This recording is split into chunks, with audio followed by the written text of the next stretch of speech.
মুসলমান ভাইরারে আমার কথাগুলো একটু দিলের কান দিয়া বোঝার চেষ্টা করবেন। আল্লাহ পাক রব্বুল আলামিন আমাদেরকে ডাক দিয়া বললেন, বান্দারে, এই দুনিয়ার জমিনে এমন এমন মানুষ দেখবা আখিরাতের প্রতি ঈমান নাই, তাদেরকে তুমি কোরআন দিয়া বুঝাবা, হাদিস দিয়া বুঝাবা, যত রকম ভাবে বুঝানো যায় বুঝাবা, কিন্তু বান্দা তাদের ভিতরে অহংকার আছে, তারা মানবে না আখিরাত আছে। কবর জবরে যাইতে হবে, আল্লাহর দরবারে দাঁড়াইতে হবে, তারা মানবে না রে বান্দা।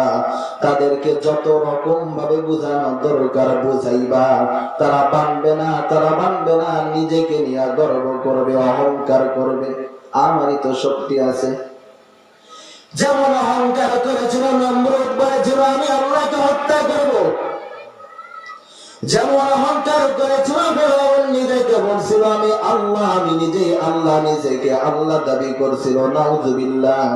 এ মুসলমান ভাইদারে, আবার যার এই যে ফিরআউনের হাতের ইশারায় নদীর পানিগুলা প্রবাহিত হচ্ছিল, ডাইনে বললে ডাইনে যায়, বামে বললে বামে যায়, থামতে বললে থামে, আল্লাহ পাক রব্বুল আলামিন কিন্তু নমরুদকে, ফিরআউনকে সেই পানির মধ্যে ডুবায় মারছে। ঠিক কিনা বলে?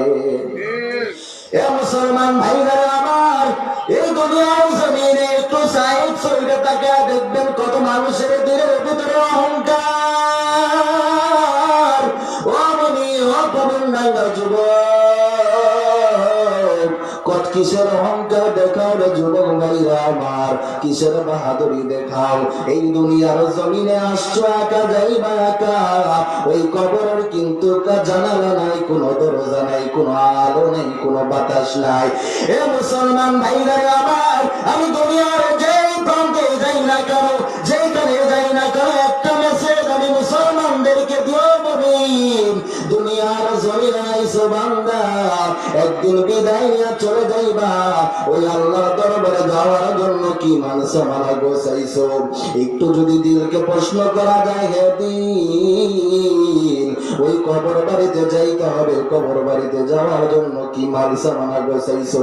এ মুসলমান ভাইরা আমার, দুনিয়ার বাড়ির দিকে থাকার জন্য, দুনিয়ার বাড়িতে থাকার জন্য আমি কত সুন্দর ভাবে দুনিয়ার বাড়িটা বানাই। ও মুমিন, এই দুনিয়ার বাড়িতে কিছু সময়ের জন্য থাকার জন্য আমি আপনার দুনিয়ার বাড়িটা কত সুন্দর করে বানাই রে। ও মুমিন, দুনিয়ার বাড়ি থেকে আমি আপনি একদিন বিদায় নিয়ে চলে যাবো রে ভাই। এই দুনিয়ার জমিন থেকে বিদায় নিয়ে যে কবর জগতে যাব, ওই কবরের বাড়িটা আমি আপনি বানাইছি, আমি আপনি সাজাইছি। ও মুসলমান ভাইরা আবার, আমি একটা মেসেজ আমি আপনাদেরকে দেব রে মুমিন, এই দুনিয়ার জমিনে যতদিন পর্যন্ত বাঁচবে, আল্লাহ পাক রব্বুল আলামিন হায়াতের জিন্দেগি দান করেছেন। মুসলমান, এই দুনিয়ার জমিনে থাকা পর্যন্ত আল্লাহর বন্ধু বানায়া নিয়েন, নবীর বন্ধু বানায়া নিয়েন। পারবেন তো? পারবেন তো? এ পবনডাঙ্গার যুবক ভাইরা আমার, বৃদ্ধ বাবাজিরা, আপনারা কি মানেন আখিরাতের ময়দানে আল্লাহর আদালতে দাঁড়াইতে হবে? মানেন আল্লাহর আদালতে দাঁড়াইতে হবে? এ যুবক ভাইরা আমার, আল্লাহর আদালতে যখন দাঁড়াইবেন, কি নিয়ে দাঁড়াইবেন মুসলমান? ওই কঠিন কিয়ামতের ময়দান কেমন হবে জানেন নি রে বাবাজি? ওই কঠিন কিয়ামতের ময়দানে মাথার আঘাত উপরে যখন সূর্যগুলো তাপ দিতে থাকবে, এ মুসলমান, দুনিয়ার জমিনে সামান্য সূর্যের তাপ আমি আপনি সহ্য করতে পারি না। এই দুনিয়ার জমিনে সামান্য আমি আপনি ঠান্ডা শীত সহ্য করতে পারি না রে।